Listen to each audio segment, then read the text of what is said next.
전라북도 군산에서 아름다운 50대 장모님과 살고 있는 사위 부부에게 충격적인 사건이 발생하고 이후 50대 장모님이 임신을 하게 되며 사위가 출산을 위해 도와주며 생기는 아름다운 가족 이야기입니다.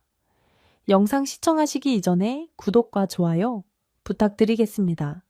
저희에게 큰 도움이 됩니다.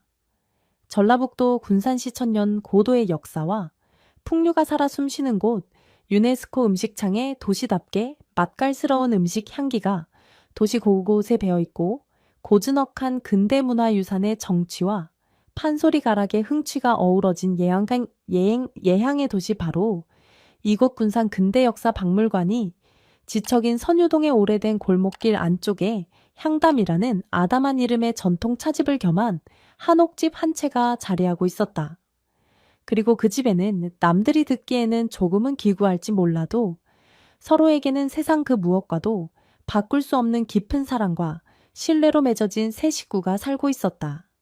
50대 중반의 젊은 어머니 박혜진 여사, 그녀의 외동딸이자 32세 꽃다운 청춘 강지우, 그리고 이 집안의 든든한 사위이자 혜진에게는 친아들 같은 존재 윤태연. 그들의 삶은 마치 정성껏 우려낸 녹차처럼 맑고 향기로웠으며 겨울밤 차집 화로의 온기처럼 서로에게 따스함을 나누어주는 소중한 안식처였다.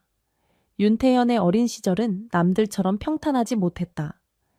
기억조차 희미한 아주 어린 나이의 교통사고로 부모님을 한꺼번에 여의고 혈혈단신으로 군산 시내의 한 보육원에서 자라났다.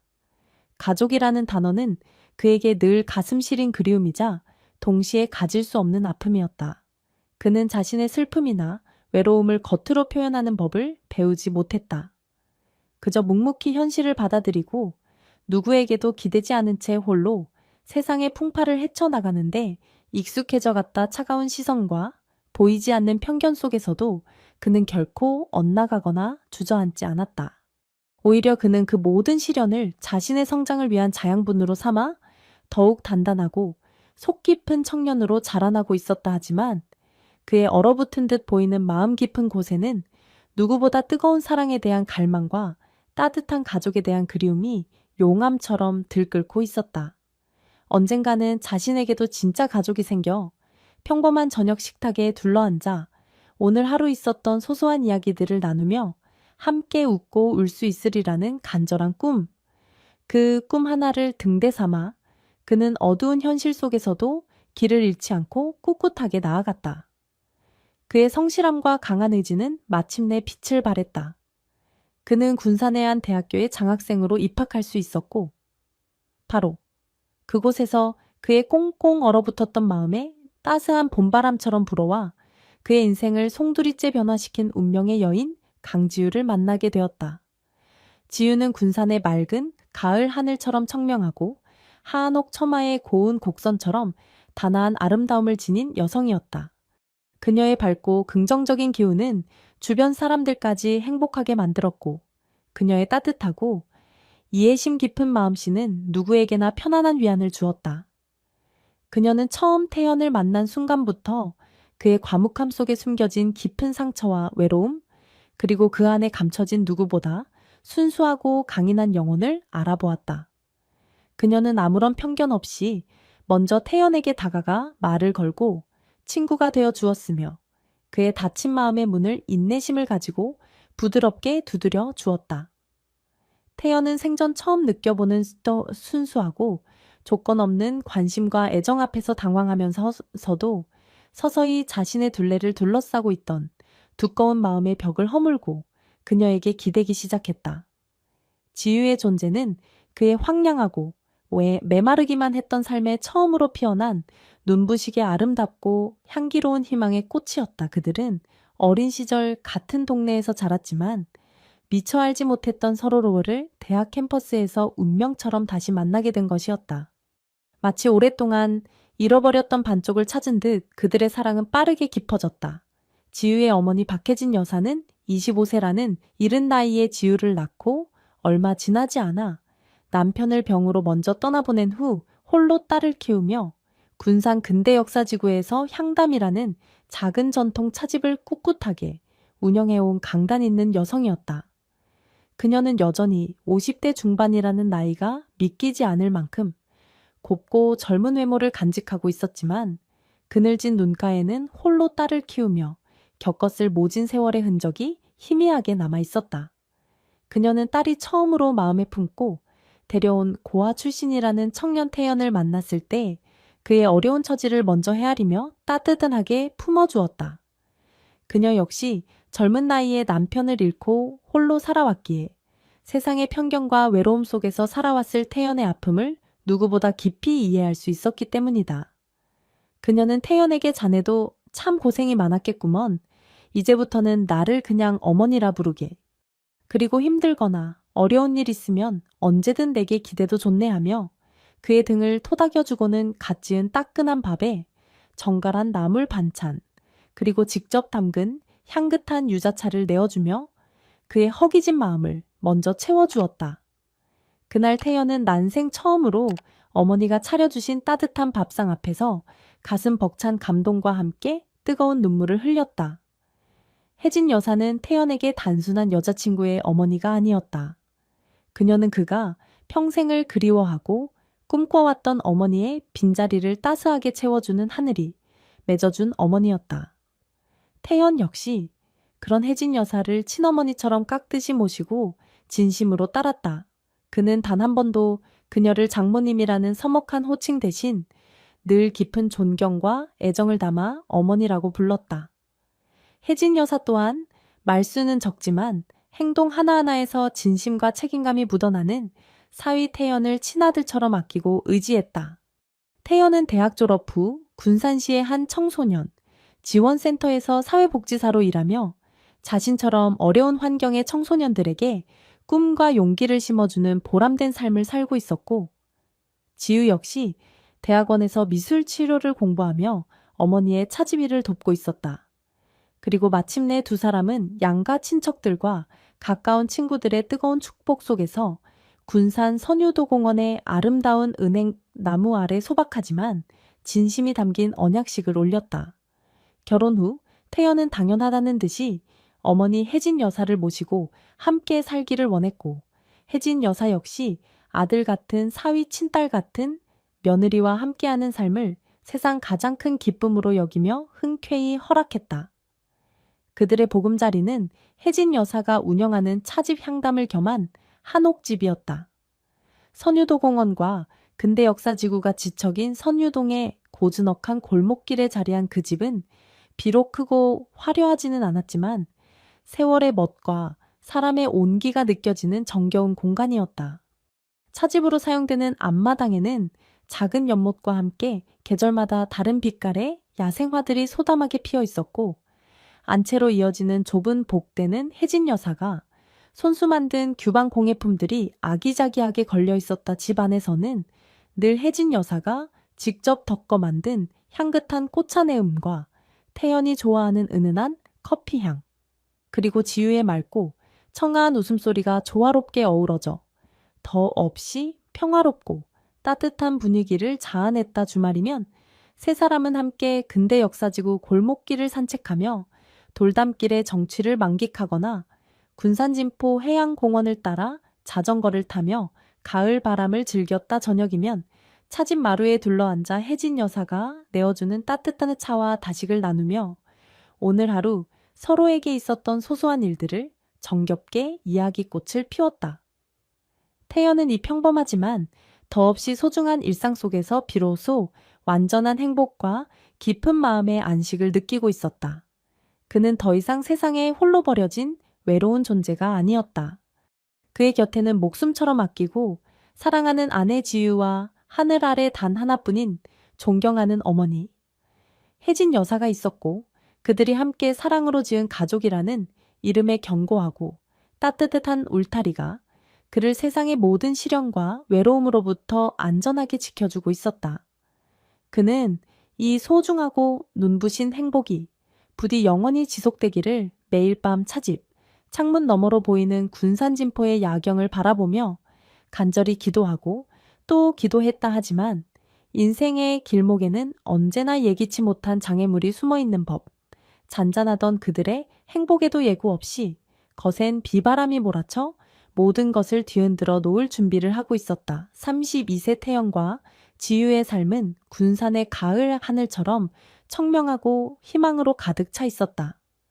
태연은 사회복지사로서 투철한 사명감과 따뜻한 마음으로 소외된 청소년들의 든든한 버팀목이 되어주고 있었고, 지우는 미술치료사로서의 꿈을 키우며 어머니의 차집을 찾는 이들에게 따뜻한 위안과 휴식을 선사하고 있었다.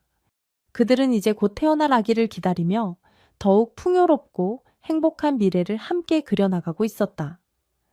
적어도 그 늦가을 지독한 가을 장마가 이어지던 어느 날, 오후 예기치 못한 끔찍한 비극이 그들의 삶을 송두리째 뒤흔들어 놓기 전까지는 지우는 그날 오후 차집에 필요한 물건을 사기 위해 잠시 외출했다가 돌아오는 길이었다. 4일째 계속된 비로 근대 역사지구 돌담길은 흠뻑 젖어 있었고, 특히 선유로로 오르는 가파른 돌계단은 초록빛 이끼까지 끼어 매우 미끄러운 상태였다. 서둘러 집으로 향하던 지우는 발밑을 미처 살피지 못하고 그만의 미끄러운 돌계단에서 발을 헛디뎌 넘어지고 말았다. 그녀는 중심을 잃고 그대로 몇 개 단을 딱딱한 바닥으로 굴러떨어졌고, 그 과정에서 머리를 심하게 부딪히고 말았다. 짧은 비명과 함께 그녀는 그대로 정신을 잃었다. 근처를 지나던 관광객의 신고로 지우는 급히 군산시내대학병원 응급실로 이송되었다. 청소년 상담 프로그램을 진행하던 중 사고 소식을 전해 들은 태연과 차집에서 손님을 맞이하다. 연락을 받은 혜진 여사는 모든 것을 내팽개치고 병원으로 달려갔다. 응급실 앞에서 마주한 지우의 상태는 너무나 위중했다. 머리를 부딪힌 충격으로 인한 심각한 뇌출혈과 뇌부종 담당 의사는 급히 응급수술을 진행했지만 결과는 절망적이었다. 뇌 손상이 너무 광범위하여 생명을 유지하는 것조차 장담하기 어렵다는 것, 그리고 설사 살아난다 해도 의식을 되찾거나 정상적인 생활로 돌아갈 가능성은 거의 없다는 비극적인 진단이었다. 평생 의식 없이 침대에 누워 지내야 하는 식물인간 상태가 될 가능성이 매우 높다는 말은 태연과 혜진 여사의 가슴에 날카로운 비수처럼 꽂혀 묻혔다. 혜진 여사는 그 자리에서 혼절했고, 태연은 텅 빈 눈으로 수술실 문만 망견자실하게 바라보며 하염없이 눈물만 흘렸다. 불과 몇 시간 전까지만 해도 함께 웃으며 저녁 메뉴를 고민했던 사랑하는 아내가 이제는 생사의 갈림길에서 가쁜 숨만 간신히 내쉬고 있다는 현실을 그는 도저히 믿을 수도 받아들일 수도 없었다. 그의 세상은 다시 한번 깊고 어두운 절망의 심연 속으로 끝없이 추락하고 있었다. 지우는 중환자실의 차가운 침대 위에서 수많은 생명 유지 장치에 둘러싸인 차에 깊은 잠에 빠져 있었다 한때 군산한지의 고운 빛깔처럼 맑고 화사했던 그녀의 얼굴은 사고의 충격으로 심하게 부어 창백했으며 별처럼 반짝이던 눈동자는 바깥의 빛을 보지 못할 것처럼 굳게 감겨 있었다.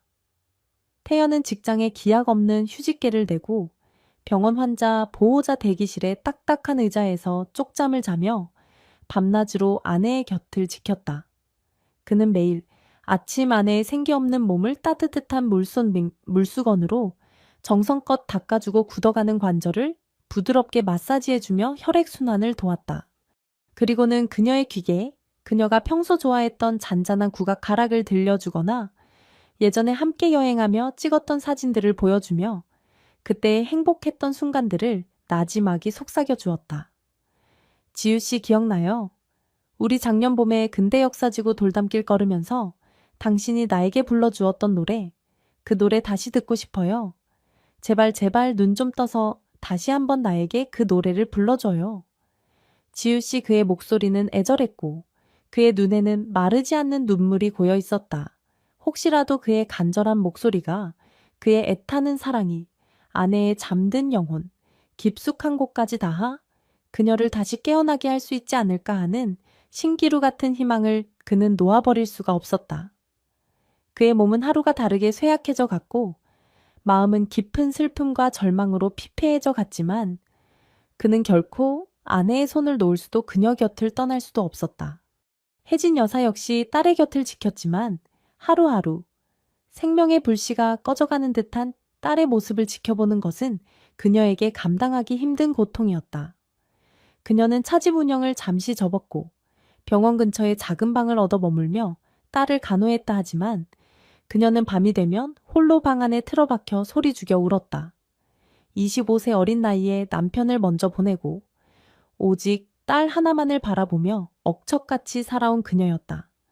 이제 겨우 딸이 좋은 짝을 만나 행복하게 사는가 싶었는데 왜 또다시 이런 가혹한 시련이 자신에게 닥쳤는지 하늘을 원망하고 또 원망했다. 차라리 자신이 대신 아플 수만 있다면, 딸의 고통을 조금이라도 덜어줄 수만 있다면 자신의 남은 생명이라도 기꺼이 내놓고 싶었다. 그런 장모님의 위태로운 모습을 지켜보는 태연의 마음은 더욱 찢어지는 듯했다.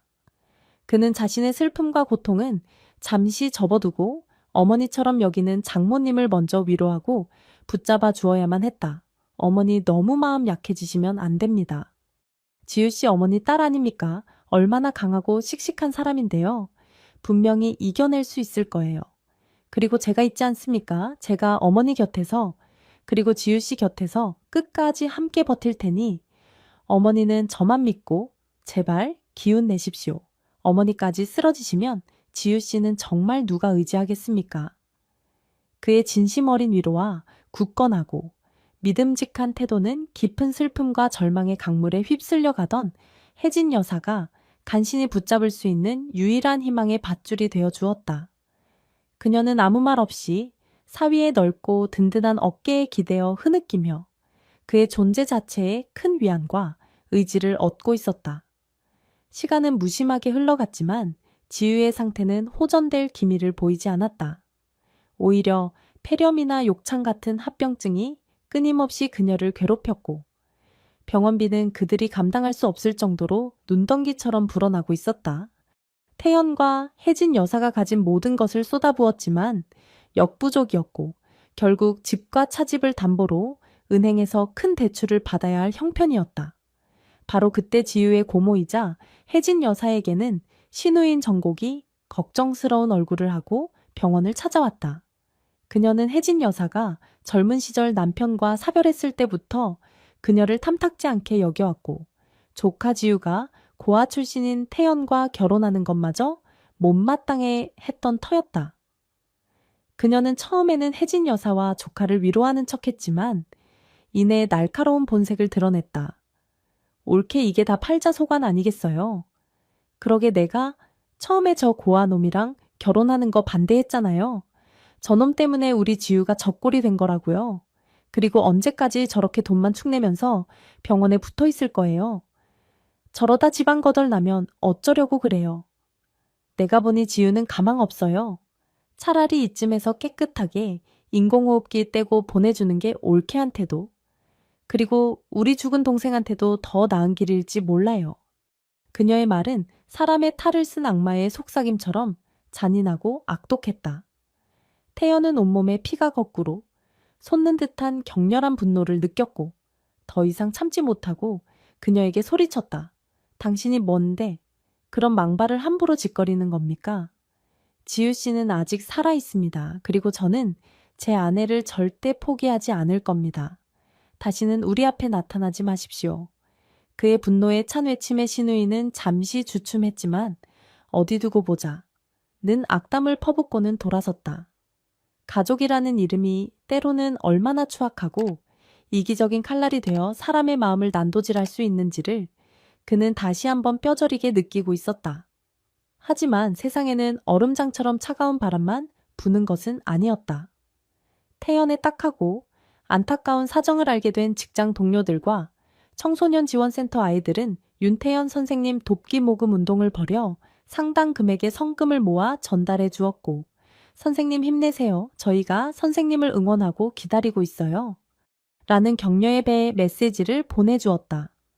군산대학병원의 주치의 오 선생 역시 태연과 혜진 여사의 지극정성, 어린 간호에 깊이 감동하여 지유의 치료에 더욱 세심한 노력을 기울여 주었으며 그들이 신청할 수 있는 각종 의료비 지원 제도나 사회복지 서비스에 대한 정보를 자세히 알려주며 실질적인 도움을 주려 애썼다. 또한 혜진 여사의 차집 향담 근처에서 한지 공예품 가게를 운영하는 오랜 친구 은숙 씨는 거의 매일같이 병원을 찾아와 혜진 여사의 말벗이 되어주고 차집 운영을 잠시 맡아주며 그녀의 짐을 덜어주었다.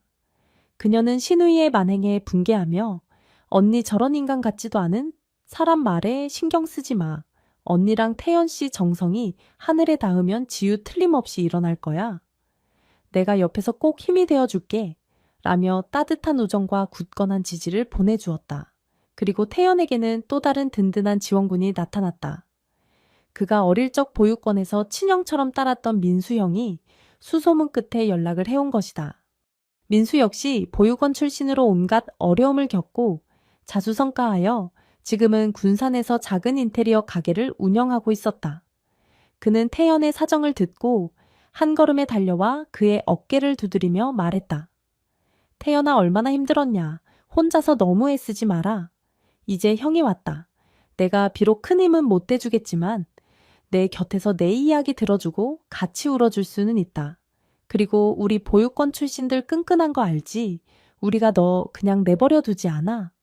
그의 투박하지만 진심 어린 위로와 격려는 태연에게 큰 힘과 용기를 주었다. 이러한 주변 사람들의 따뜻한 관심과 진심 어린 도움의 손길들은 태연과 혜진 여사가 칠흑 같은 절망의 밤속에서도 완전히 희망의 등불을 꺼뜨리지 않고 간신히 버텨낼 수 있는 소중하고 값진 버팀목이 되어주고 있었다. 그러던 어느 날 저녁 혜진 여사는 5일 전부터 느껴왔던 몸의 미묘하고도 심상치 않은 변화에 깊은 불안감을 느끼기 시작했다.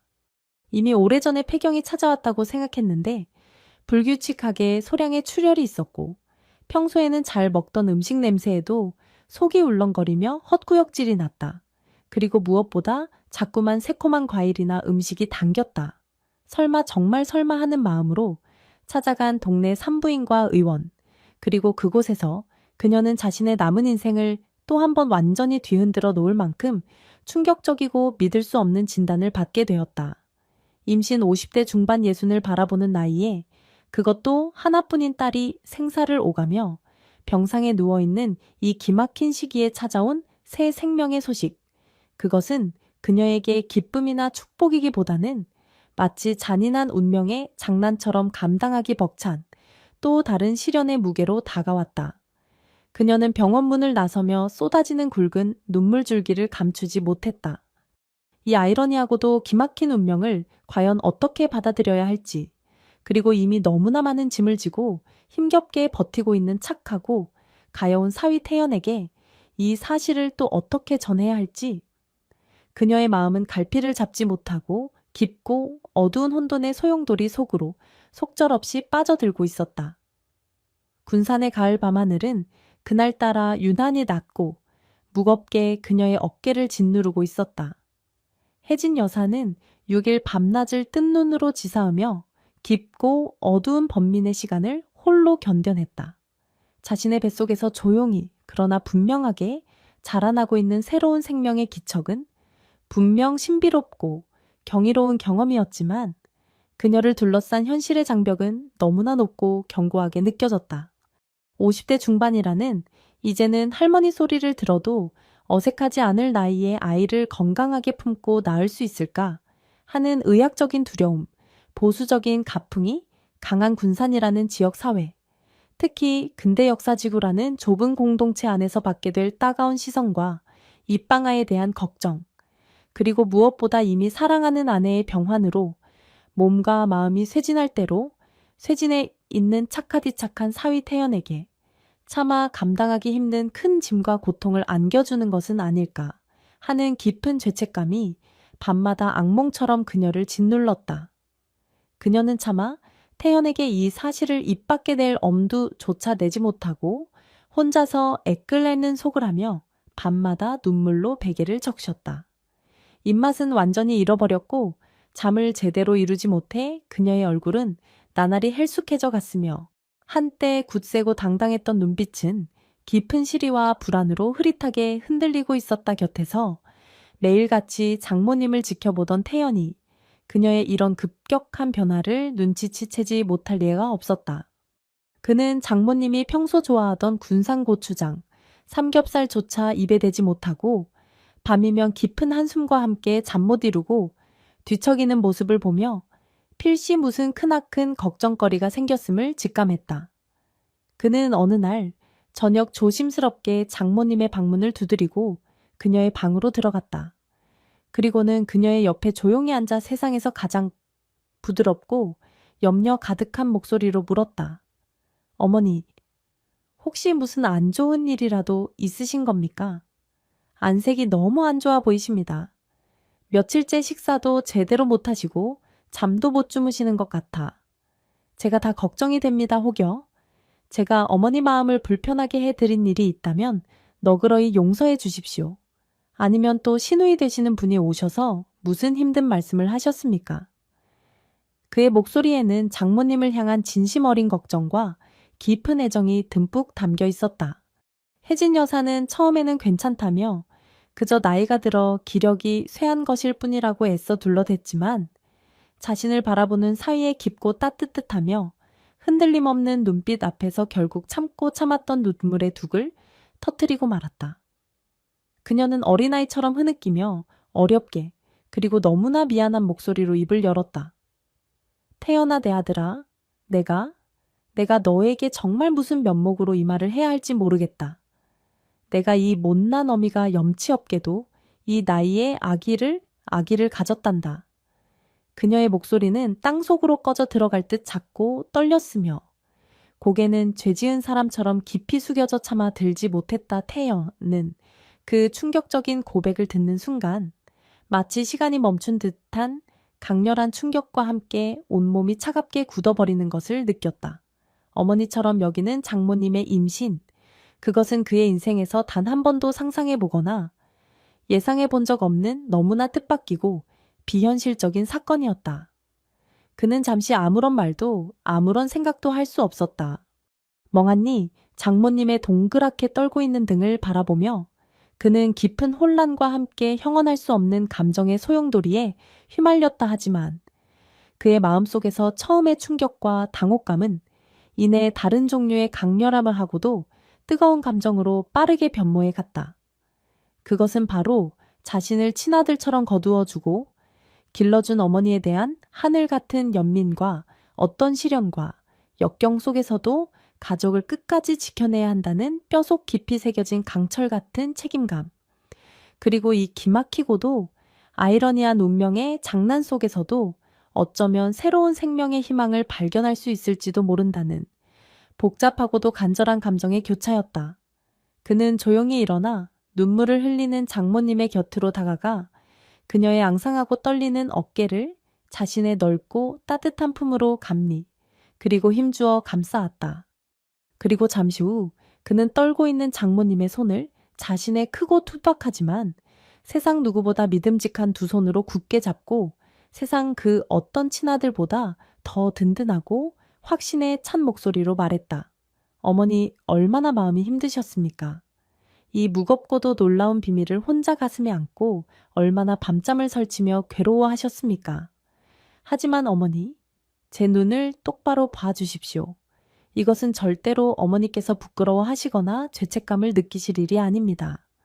오히려 이 칠흑같이 어둡고 막막한 절망 속에서 하늘이 우리 가족에게 마지막으로 내려주신 한 줄기 빛 꺼지지 않는 희망의 불씨일지도 모릅니다. 지유 씨가 저렇게 기약 없이 누워 우리 모두의 가슴을 아프게 하는 이 힘든 시기에 우리에게 다시 한번 살아갈 이유와 용기를 주시려고 특별히 보내주신 귀하디 귀한 생명이 아닐까요? 그는 잠시 목이 메는 듯 뜨거운 숨을 고르고 더욱 깊고 진실되며 흔들림 없는 눈빛으로 장모님을 응시하며 말을 이어갔다. 어머니 저를 믿어주십시오. 어머니는 저에게 피 한 방울 나누지 않았지만 이 넓은 세상에 단 하나뿐인 윤태현은 박혜진 여사의 손을 잡고 지유의 곁에서 아기를 건강히 낳을 준비를 다짐했다. 군산의 향담 차집은 다시 따뜻한 웃음으로 채워졌다. 이 감동적인 이야기에 대해 여러분은 어떤 생각을 하셨나요? 댓글로 소중한 의견을 나눠주세요. 영상에 공감하셨다면 좋아요와 공유, 그리고 채널 구독으로 응원 부탁드립니다. 여러분의 따뜻한 지지에 진심으로 감사드립니다.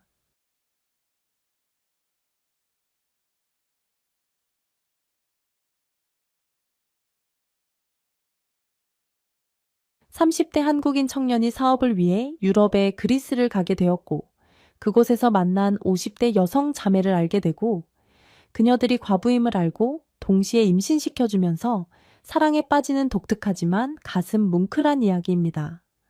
영상 시청하시기 이전에 구독과 좋아요 부탁드리겠습니다. 저희에게 큰 도움이 됩니다. 36세 청춘의 한가운데를 지나고 있던 이건우에게 서울의 삶은 더 이상 매력적이지 않았다. 남들이 부러워하는 명문 대학 졸업장과 탄탄대로가 약속된 듯 보였던 정보 전문가로서의 경력은 그의 자유로운 영혼을 갑갑한 틀 안에 가두는 것처럼 느껴졌다.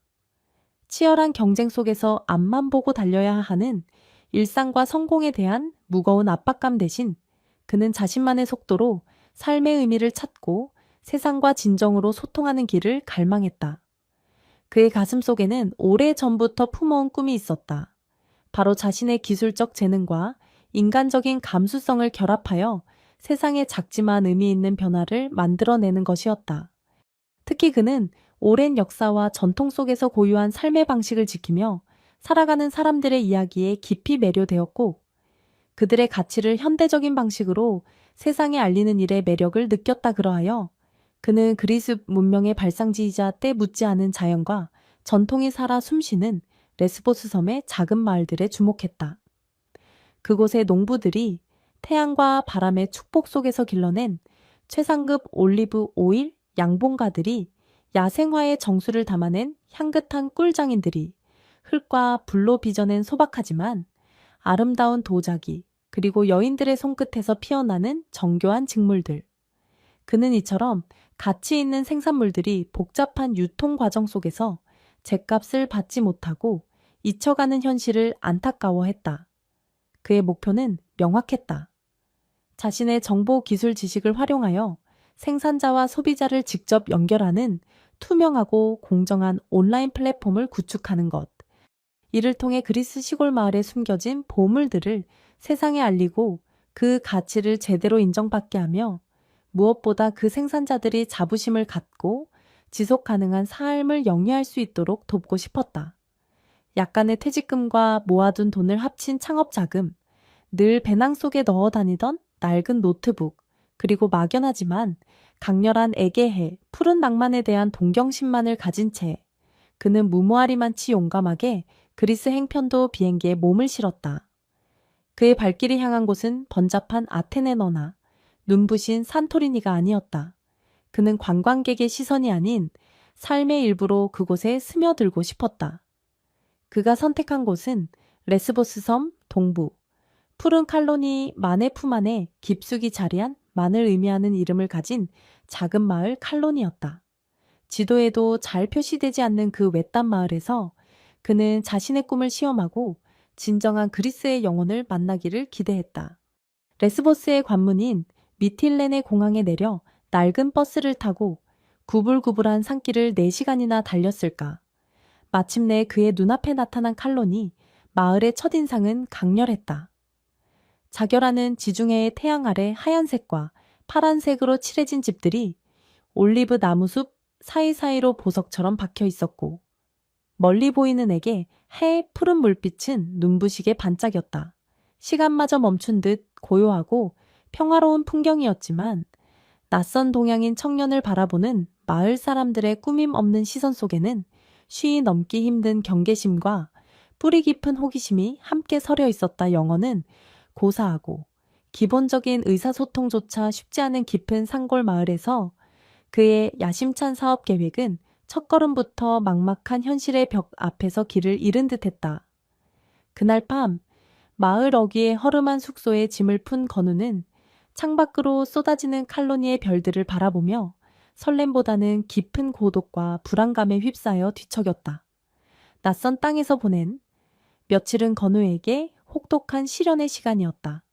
언어의 장벽은 생각보다 훨씬 높았고 문화적 차이는 사소한 오해들을 끊임없이 만들어냈다.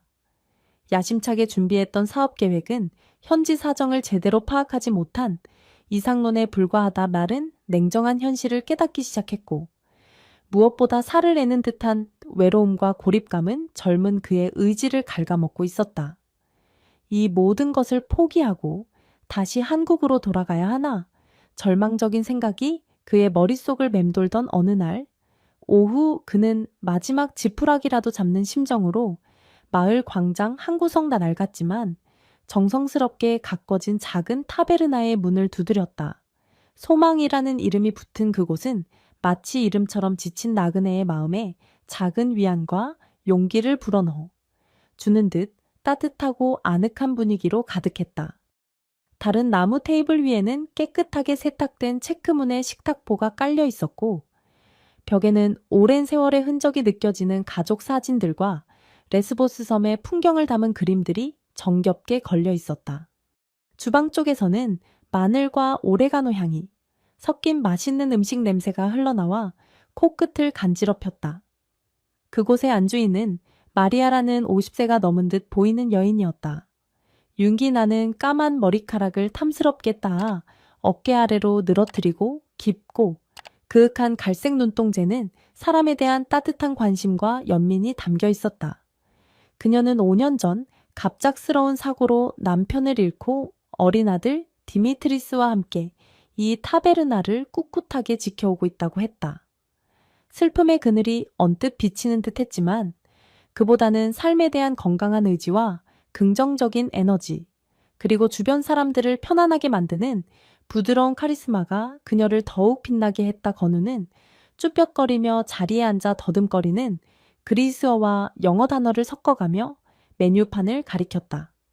마리아는 그의 어색한 모습에도 조금도 당황한 기색 없이 오히려 따뜻한 미소로 그의 용기를 북돋아 주었다. 그녀는 낯선 외국인 손님을 위해 일부러 시간을 내어 메뉴 하나하나를 친절하게 설명해 주었고, 그리스에 익숙하지 않을 그를 배려하여 향신료 사용이 적고 재료 본연의 맛을 살린 레스보스 전통 가정식 요리를 정성껏 만들어내왔다. 신선한 토마토와 오이 페타 치즈가 듬뿍 들어간 샐러드 향긋한 허브와 함께 구워낸 양고기, 요리, 그리고 마리아가 직접 텃밭에서 가꾼 채소로 만든 소박한 스튜까지 음식 하나하나에는 그녀의 따뜻한 마음과 정성이 고스란히 담겨 있었고, 건우는 오랜만에 제대로 된 식사를 하며 허기진 배뿐 아니라 지친 마음까지 채워지는 것을 느꼈다. 혼자 여행 중이신가 봐요. 칼로니는 처음이세요. 불편한 건 없고요. 식사를 마친 건우에게 마리아가 다가와 다정하게 말을 건넸다. 그녀의 꾸밈없는 관심과 친절함에 건우는 자신도 모르게 그동안 쌓였던 불안과 외로움을 조금씩 털어놓기 시작했다. 자신의 서툰 그리스어 실력, 문화적 차이에서 오는 어려움, 그리고 무엇보다 사업 계획이 난관에 부딪히면서 느끼는 막막함까지 마리아는 그의 이야기를 진심으로 경청하며 공감해 주었고, 때로는 위로의 말을, 때로는 현실적인 조언을 건네며 그의 마음을 다독여 주었다. 여기 사람들은 처음에는 낯을 가리지만 마음을 열면 누구보다 따뜻하고 정이 많아요. 너무 조급해하지 말고 천천히 다가가 보세요. 그리고 우리 그리스인들은 가족처럼 여기는 필록세니아 정신을 아주 중요하게 생각한답니다. 그러니 이곳에 머무는 동안은 아무 걱정 말고 내 집처럼 편하게 지내세요. 그녀의 말은 마치 마법처럼 건우의 불안한 마음을 진정시켜 주었다. 그날 밤 건우는 마리아의 배려로 타베르나 위층에 잡힌 아늑한 방에서 오랜만에 깊은 잠을 잘 수 있었다. 어둠 속에서 다시 바라본 칼로니의 별들은 더 이상 외롭거나 두렵지 않았다. 오히려 그의 새로운 시작을 축복하는 듯 따뜻하고 희망찬 빛으로 밤하늘을 가득 채우고 있었다. 마리아의 따뜻한 보살핌과 도움 덕분에 칼로니 마을에서의 생활에 차츰 안정을 찾아가던 건우는 이제 본격적으로 자신의 사업 계획을 실현하기 위한 첫걸음을 내딛기로 결심했다. 그의 야심찬 온라인 플랫폼의 성패는 무엇보다 칼로니 마을의 자랑이자 핵심 생산물인 최상급 올리브 오일을 안정적으로 확보하는 데 달려 있었다. 마리아와 마을 사람들에게 조언을 구한 결과 모두가 이구동성으로 추천하는 곳은 바로 마리아의 친언니인 소피아가 가문이 대를 이어 운영하고 있는 700년의 역사를 자랑하는 유서 깊은 올리브 농장이었다. 마리아는 언니 소피아가 워낙 성격이 강하고 일에 있어서는 한치의 양보도 없는 완벽주의자인데다 외부인에 대해서는 경계심이 강한 편이라며 걱정했지만 건우의 진지한 눈빛과 설득에 결국 다리를 놓아주기로 약속했다.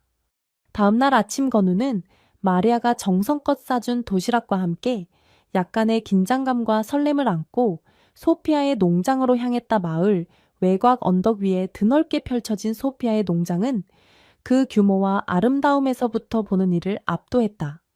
마치 시간을 거슬러 올라간 듯 700년은 훌쩍 되었을 법한 고목들이 하늘을 향해 굵고 힘찬 가지를 뻗고 있었고 은빛으로 반짝이는 올리브 잎사귀 사이사이로 지중해의 강렬한 햇살이 부서져 내렸다. 잘 가꿔진 농장 한가운데에는 오랜 세월의 위엄을 간직한 석조 건물이 자리하고 있었고 그 입구에서 건우를 맞이한 소피아의 모습은 마치 고대 그리스 신화 속 여신처럼 당당하고 기품이 넘쳤다. 50대 중반이라는 나이가 믿기지 않을 정도로 고든 자세와 흐트러짐 없는 매무새, 그리고 모든 것을 꿰뚫어 보는 듯한 강렬하고 깊은 눈빛. 그녀 역시 5년 전 남편과 사별하는 아픔을 겪었지만 슬픔에 잠겨있기보다는 오히려 가문의 유산을 지키고 발전시키는 데 모든 열정을 쏟아붓고 있었다. 그녀는 전통적인 방식을 존중하면서도 현대적인 경영 기법을 과감하게 도입하여 농장을 성공적으로 이끌었고 이제는 마을 전체의 존경과 경애를 받는 존재가 되어 있었다. 하지만 그만큼 그녀의 주변에는 쉽게 넘볼 수 없는 위험과 냉철함이 감돌고 있었다. 건우는 준비해 간 계획서를 정중하게 내밀며 떨리는 마음으로 자신의 비전을 설명하기 시작했다. 그는 칼로니 마을 올리브 오일의 뛰어난 품질과 세계 시장에서의 잠재력을 강조하며 자신의 온라인 플랫폼이 생산자와 소비자 모두에게 가져다줄 이익과 상생의 가치를 열정적으로 역설했다. 그는 단순히 물건을 판매하는 것을 넘어 소피아의 농장이 가진 역사와 철학, 그리고 레스보스의 문화와 정신을 함께 전달하는 스토리텔링 플랫폼을 만들고 싶다고 했다. 하지만 소피아의 반응은 싸늘했다. 그녀는 팔짱을 낀 채 건우의 말을 끝까지 들었지만 그녀의 표정에는 어떠한 변화도 없었다. 젊은이의 패기는 높이 사지만 당신이 말하는 세상은 내가 아는 현실과는 너무 동떨어져 있어. 올리브 나무는 컴퓨터 화면 속에서 자라는 게 아니요. 700년 동안 우리 조상들이 흘린 땀과 눈물, 그리고 이 땅의 정직한 노동으로 열매를 맺는 것이지. 나는 검증되지 않은 낯선 기술에 우리 가문의 명예를 걸 생각은 없어. 그녀의 목소리는 날카롭고 단호했고 더 이상 대화를 이어갈 의지가 없어 보였다. 첫 만남은 그렇게 차가운 거절로 끝났지만 건우는 쉽게 포기할 수 없었다. 그는 소피아의 거절 속에서 오히려 그녀가 얼마나 자신의 일과 땅에 대해 깊은 자부심과 애정을 가지고 있는지를 확인했고 반드시 그녀의 마음을 얻어야겠다는 오기가 생겼다. 그는 다음 날부터 매일 아침 일찍 농장을 찾아갔다. 처음에는 말없이 멀찍이 서 그녀가 일하는 모습을 지켜보았고 4일 후부터는 조심스럽게 다가가 일손을 거들기 시작했다. 뜨거운 태양 아래 올리브 나무 가지를 치고 잡초를 뽑고 무거운 수확 바구니를 나르는 고된 노동을 군말 없이 해내는 그의 묵묵하고 성실한 모습에 소피아는 조금씩 마음의 빗장을 열기 시작했다. 그녀는 여전히 무뚝뚝했지만 가끔씩 그에게 시원한 물을 건네거나 올리브 재배에 대한 오랜 경험에서 우러나온 지식들을 가르쳐 주기도 했다. 건우는 또한 마을 청년들 중에서 컴퓨터 기술에 밝고 새로운 변화에 열려있는 코스타스를 찾아내어 자신의 든든한 조력자로 삼았다. 코스타스는 건우의 사업 계획에 깊은 흥미를 느꼈고 소피아를 비롯한 마을 어른들을 설득하는 데 결정적인 역할을 해주었다. 그는 건우가 만든 플랫폼의 시험 버전을 직접 조작하며 그 편리성과 효율성을 보여주었고 소피아가 이해하기 어려운 기술적인 용어들을 그녀의 눈높이에 맞춰 쉽고 명확하게 설명해 주었다. 코스타스의 적극적인 도움과 건우의 꾸준하고 진심 어린 노력에 소피아의 마음은 서서히 움직이기 시작했다. 그녀는 건우가 단순한 이익만을 쫓는 장사꾼이 아니라 진정으로 칼로니 마을의 미래와 전통의 가치를 존중하는 젊은이라는 것을 깨닫게 된 것이다. 소피아의 마음을 결정적으로 돌아서게 만든 것은 마을의 다른 농장주의자, 그녀의 오랜 경쟁 상대인 마노리스 영감의 치졸한 방의 공작이었다. 탐욕스럽고 보수적인 마노리스는 소피아와 건우의 협력이 자신의 영향력을 약화시킬 것을 두려워하여 마을 사람들에게 소피아가 외국 놈과 짜고 마을의 올리브를 헐값에 팔아넘기려 한다는 악의적인 소문을 퍼뜨리고 심지어 소피아의 농장 용수로에 몰래 흙을 쌓아 물길을 막는 비열한 짓까지 서슴지 않았다. 이러한 구시대적이고 비겁한 행태를 직접 목격한 소피아는 더 이상 과거의 관습과 악습에 얽매여서는 안 된다는 확신을 갖게 되었고, 오히려 건우와의 협력을 통해 칼로니 마을의 새로운 변화와 희망을 가져와야겠다고 굳게 결심했다. 그녀는 마침내 건우에게 손을 내밀었다. 이건우 씨, 당신의 진심을 알겠소? 이제 당신과 함께 일하겠소. 대신 우리 조상들이 피땀으로 지켜온 이 올리브 나무와 우리 마을의 명예를 걸고 약속해 주시오. 절대로 그 가치를 훼손하지 않겠다고. 그 순간 건우는 가슴 벅찬 감동과 함께 그녀의 굳건한 신뢰에 반드시 보답해야 한다는 강한 책임감을 느꼈다. 700년 된 거대한 올리브 고목 아래 두 사람의 손이 굳게 맞잡히는 순간 칼로니 마을의 새로운 역사가 시작되고 있었다. 칼론이라는 작은 세상 안에서 소피아와 마리아 두 자매의 삶은 서로에게 거울과도 같았다. 일찍 세상을 떠난 부모님 대신 서로를 의지하며 자라온 그들은 젊은 시절 각자 사랑하는 사람을 만나 가정을 꾸렸지만 운명의 장난처럼 비슷한 시기에 남편을 먼저 떠나보내는 깊은 슬픔을 공유해야 했다. 전통과 관습이 강하게 남아있는 레스보스의 시골 마을에서 젊은 과부로 살아간다는 것은 보이지 않는 편견과 제약 속에서 끊임없이 자신을 증명해야 하는 고독한 싸움이었다. 하지만 두 자매는 서로의 존재 자체만으로도 큰 힘을 얻으며 각자의 방식으로 꿋꿋하게 삶의 파도를 헤쳐나가고 있었다. 그들의 관계는 때로는 잔잔한 호수처럼 평온했지만 때로는 거친 파도처럼 서로에게 상처를 주기도 하는 애증이 섞인 복잡하고도 깊은 강과 같았다. 소피아는 타고난 강인함과 불굴의 의지로 아버지로부터 물려받은 올리브 농장을 지켜냈다. 남자 형제 하나 없는 집안에서 그녀는 일찍부터 남성 중심의 세계에서 살아남는 법을 터득해야 했고, 그 과정에서 자신도 모르게 감정을 억누르고 강인한 모습만을 보여주는 데 익숙해졌다.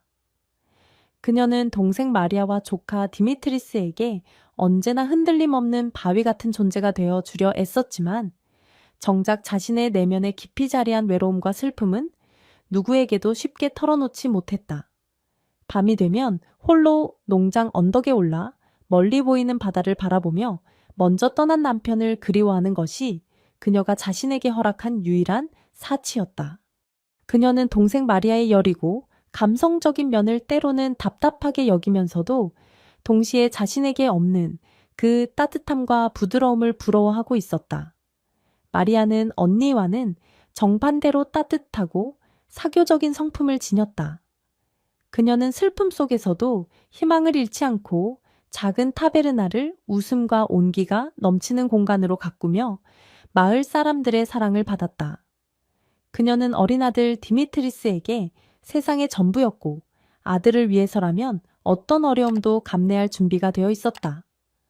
또한 그녀는 뛰어난 손재주를 가지고 있어 틈틈이 아름다운 직물을 짜거나 오래된 가구를 수리하고 텃밭을 가꾸며 소박한 삶 속에서 예술적인 감성을 곰피웠다 하지만 그녀 역시 마음 한구석에는 늘 채워지지 않는 허전함과 미래에 대한 불안감을 안고 살았다.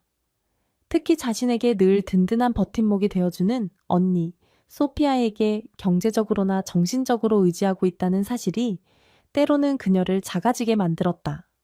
그녀는 언니의 강인함과 독립심을 존경하면서도 때로는 그녀의 지나친 냉정함과 무뚝뚝함에 서운함을 느끼기도 했다. 이렇게 서로 다른 듯 닮은 두 자매의 삶에 이건우라는 예기치 못한 인물의 등장은 잔잔했던 호수에 던져진 돌멩이처럼 커다란 파문을 일으켰다. 그는 소피아에게는 잊고 지냈던 여성으로서의 부드러움과 웃음을 되찾아 주었고, 마리아에게는 자신 안에 숨겨져 있던 강인함과 세상을 향해 나아갈 용기를 불어넣어 주었다. 그는 두 자매의 서로 다른 매력을 존중하고 이해했으며, 때로는 그들 사이의 오랜 갈등과 오해를 현명하게 풀어주는 발휘 역할을 하기도 했다. 건우의 존재는 두 자매가 서로를 더욱 깊이 이해하고 의지하게 만들었으며, 동시에 각자의 마음속에 전에 없던 새로운 감정의 싹을 틔우고 있었다. 그 감정의 이름이 무엇인지, 그리고 그 끝이 어디를 향할지는 아직 아무도 알 수 없었지만, 분명한 것은 세 사람의 운명이 이미 서로에게 깊숙이 얽혀 들어가고 있다는 사실이었다. 건은누는 이제 더 이상 칼로니 마을의 낯선 이방인이 아니었다.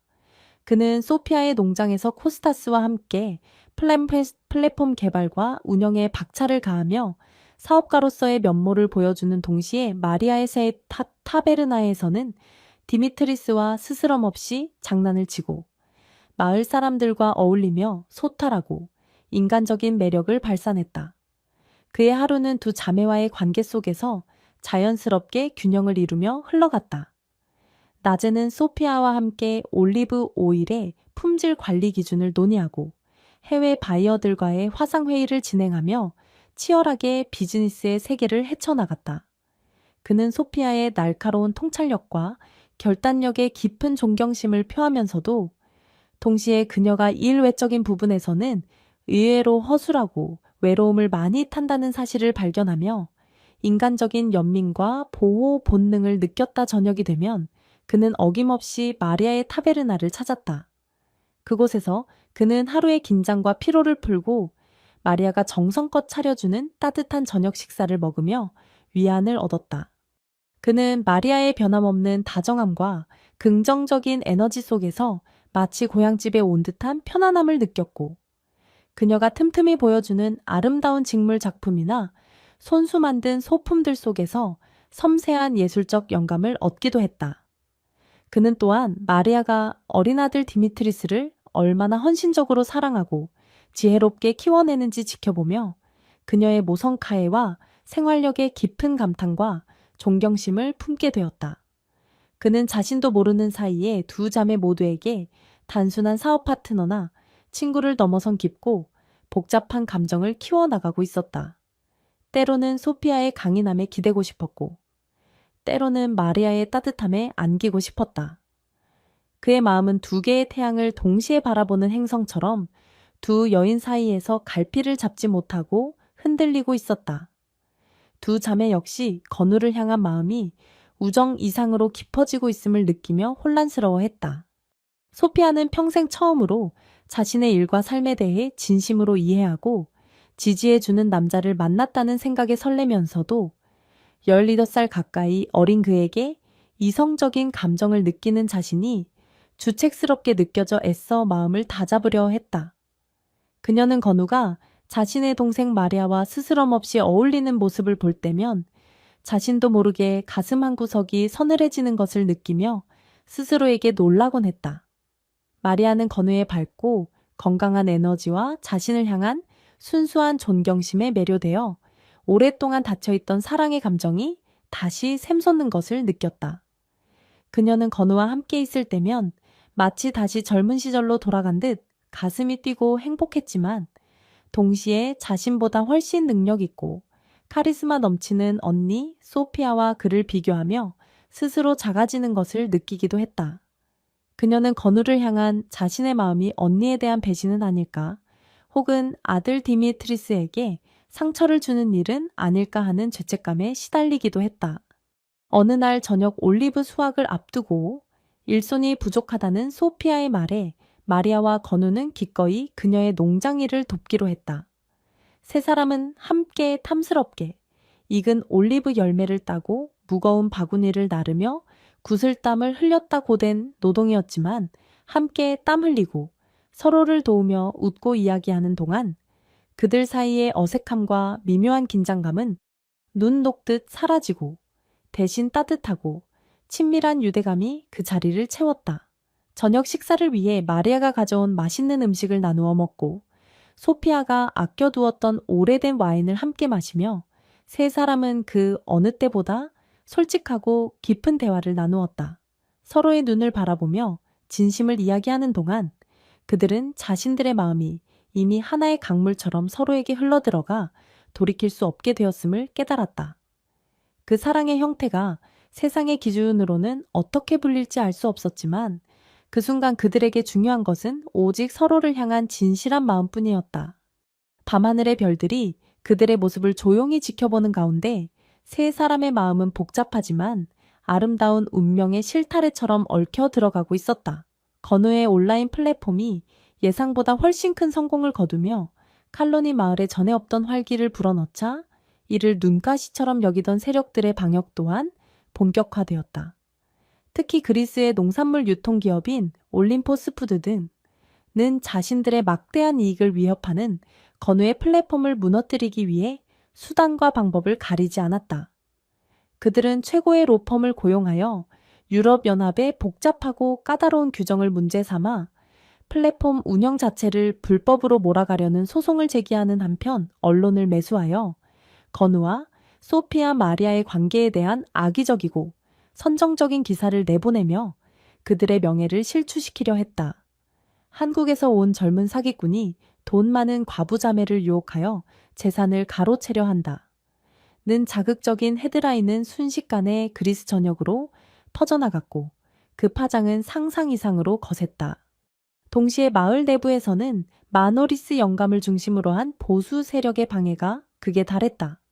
마노리스는 올림포스 푸드로부터 뒷돈을 받고 그들의 앞잡이 노릇을 하며 마을 사람들에게 건우와 소피아 마리아에 대한 온갖 험담과 거짓 정보를 퍼뜨렸다. 그는 소피아가 조상대대로 물려받은 신성한 올리브 나무를 외국 자본에 팔아넘기려 한다고 선동했고 마리아의 타베르나에서 불미스러운 일들이 벌어진다는 헛소문을 퍼뜨려 그녀의 생계를 위협했다. 심지어는 밤중에 몰래 소피아의 농장 창고에 돌 지르려다 코스타스에게 발각되는 끔찍한 일까지 벌어졌다. 외부의 거대한 공격과 내부의 비열한 음모 속에서 건우와 두 자매는 속수무책으로 벼랑 끝으로 내몰리는 듯했다. 플랫폼은 계속되는 법적 공방과 해킹 공격으로 운영에 심각한 차질을 빚었고 소피아는 농장 운영 자금이 막히고 가문의 명예가 땅에 떨어지는 이중고에 시달렸으며 마리아는 마을 사람들의 싸늘한 시선과 아들 디미트리스가 겪는 고통 앞에서 절망감에 빠져들었다. 세 사람 사이에는 극심한 스트레스와 불안감으로 인해 날카로운 말들이 오가기도 했고 서로를 원망하는 마음이 싹트기도 했다. 한때 단단해 보였던 그들의 특별한 가족 관계는 이제 풍전등화의 위태로운 상황에 놓인 것처럼 보였다 하지만 가장 깊은 어둠 속에서 오히려 가장 밝은 별이 빛나듯 절망의 끝자락에서 그들을 다시 일으켜 세운 것은 역설적이게도 서로를 향한 변치 않는 깊은 사랑과 신뢰, 그리고 그들을 묵묵히 지지하고 응원하는 작은 영웅들의 존재였다. 젊은 조력자 코스타스는 자신의 일처럼 밤낮 없이 뛰어다니며 법률 자문을 구하고 기술적인 해결책을 모색했으며 건우 포기하지 마세요. 우리가 함께 있잖아요. 라며 끊임없이 용기를 북돋아 주었다. 마을의 지혜로운 어른인 키리아 엘레니는 흔들리는 마을 민심을 다잡기 위해 발벗고 나섰다. 그녀는 마을 광장에 사람들을 모아놓고 진실의 눈으로 보시오. 저 젊은이는 우리 마을에 희망을 가져왔어. 그리고 소피아와 마리아는 평생을 정직하고 성실하게 살아온 우리의 이웃이오. 누가 감히 그들에게 돌을 던질 수 있단 말이오? 라며 투철한 카리스마와 연륜으로 사람들의 마음을 움직였다. 그녀의 진심 어린 호소에 잠시 흔들렸던 마을 사람들은 점차 진실을 깨닫고 다시 건우와 두 자매의 편에 서기 시작했다. 그리고 무엇보다 어린 디미트리스가 보여준 순수하고 굳건한 믿음은 어른들에게 큰 울림을 주었다. 디미트리스는 학교에서 자신을 놀리는 친구들에게 우리 엄마랑 이모, 그리고 건우 삼촌은 세상에서 제일 좋은 사람들이에요. 당신들이 뭘 안다고 함부로 말해요. 라고 눈물 흘리며 소리쳤고 힘들어하는 세 사람에게 다가가 꼭 안아주며 내가 지켜줄게요. 우리 가족은 아무 문제 없어요. 라고 어른스럽게 위로했다. 이 작은 영웅의 용기와 사랑 앞에서 건우와 소피아 마리아는 자신들이 무엇을 위해 싸워야 하는지를 다시 한번 깨달았다. 그들은 서로의 상처를 보듬고 눈물을 닦아주며 다시 한번 굳게 손을 맞잡았다. 이제 더 이상 물러설 것도 두려워할 이유도 없었다. 그들은 자신들의 사랑과 가족, 그리고 칼론이 마을의 미래를 지키기 위해 모든 것을 걸었다. 이건우는 코스타스와 함께 플랫폼을 지키기 위해 법적 공방과 해킹 공격에 맞서 치밀한 대응 전략을 세웠고, 소피아는 마을 사람들을 설득해 올림포스 푸드의 음모를 폭로하며 농장의 명예를 되찾았다. 마리아는 타베르나를 다시 활기찬 공간으로 만들며 디미트리스를 지키는 동시에 마을의 단합을 이끌었다. 놀랍게도 소피아와 마리아는 동시에 건우와의 깊은 사랑의 결실로 새 생명을 잉태했다. 세 사람은 세상의 편견을 딛고 디미트리스를 포함한 새로운 가족을 꾸리며 칼로니의 푸른 언덕에서 희망의 씨앗을 키워갔다. 그들의 플랫폼은 세계로 뻗어나가며 칼로니의 올리브 오일을 글로벌 무대에 날렸고 마을은 다시 웃음과 번영으로 가득 찼다.